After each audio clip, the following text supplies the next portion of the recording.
You're a veteran. You've been dealing. This is a financially oriented retreat. You've been dealing with obviously large amounts of money for a long time.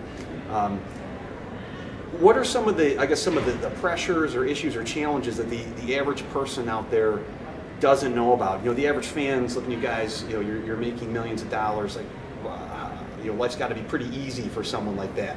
What's it really like? Man, really the first thing is, a lot of guys coming into the NFL and coming to this large amount of money. Really, the guys haven't had a lot of money, growing up.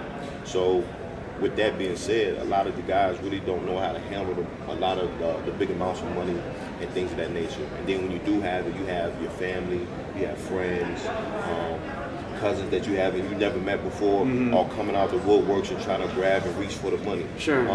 Even from there, you have people that start to come into your life that you really don't know, you really don't trust. You see stories all the time about financial advisors who stealing money from players, and that's one thing I really do like about this retreat. Adisa, he puts in place people. He puts people in front of you that you can really trust. So whether it's from financial advising, of course, guys go buy cars and auto dealers and real estate people. He puts people in front of you that you can really trust and you can really lean on when you're going through things that some of the guys that we hear about on these shows about going broke, 4 or 5 years after playing in the league. So Adisa does a great job at this retreat, and it's the 3rd year him having it, and I'm just happy to be here. Yeah. What are some, I guess, expectations? This is going back a while, but going back as a rookie, what were some of your expectations of coming in and being a pro, and how were they met? Were there some surprises? Were there some disappointments? Well, as a kid, you always think, being a professional athlete is the best thing in the world. And don't get me wrong, it is. It most definitely has its perks. Sure. But like you said, it could be a headache sometimes. it could really be a headache when you're trying to focus on things, on the field, in the classroom, and then you just battling with things off the field. So you really don't kind of take that into consideration when you say, I want to be in the NFL, I want to be a pro athlete. It's so many things that's off the field that people don't see.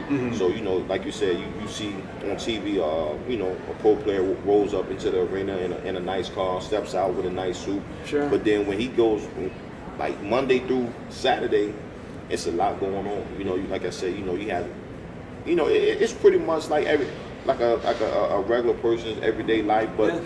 As people say, more money, more problems. More money, more problems. So you're telling me you're gonna put your flag in the ground and say that there's some truth to that? It is. It most definitely is. Whether it's more money, more problems. You have way more people coming at you. Okay, why is this guy coming talking to me? Well, what is his real reason for coming? And you have to dissect that, and it's a lot going on. Sure. Being a vet. You're coming up on retirement within the next handful of years, whenever that may come. Yeah.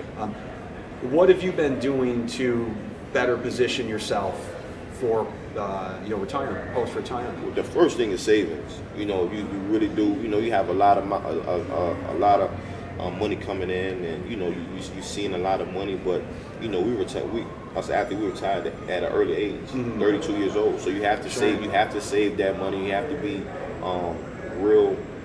Focused and strategic of how your budget.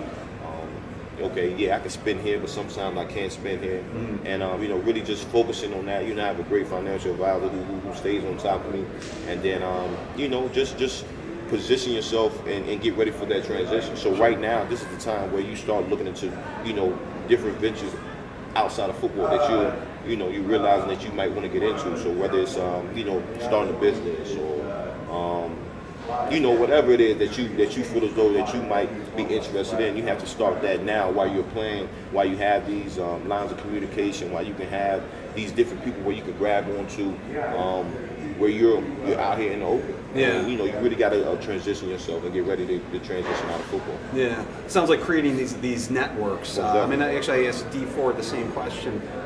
Who are you surrounding yourself with? What does your team consist of? Obviously, you've got Adisa as your agent. What are some of the other guys? And Adisa. Then you have I surround myself with older guys who you know, either already made that transition out of football or who's about to make that transition before I make it. And then just smarter people than I am, you know, just even, you know, college, my college friends, you know, Sure. that they're in different businesses and they're seeing different things that I don't see, you know, so you gotta position yourself with people who's like-minded, who's strong-minded, and no yes men. You know, a lot of times you have a lot of guys in the NFL who have a lot of people around them and just saying yes, yes, yes, yes, yes. But if you get people around you that really cares for you and your well-being, man, you know, the sky's the limit. Sure, sure. Now, I don't know a lot about your background, your upbringing. Tell me a little bit about that. Did you come from money? I mean, No, I didn't. You know, my dad, you know, my mom and dad from a small town, South Carolina. My dad, you know, he went to he was in the military for 30 plus years. Okay. My mom, she actually worked for the government, but you know, they work 5 days a week. They work 9 to 5 every day, and you know, and from that, you know, I don't take for granted how blessed I am right now. Sure. So of course I can't. It'll be an injustice to myself, to my family, to, you know, to work this hard to get to this point, and 10 years down the line, it's nothing to show for. Blow it, yeah. All right, cool. Antoine Bethea, man, I appreciate your time. Good meeting you. Yeah, yeah.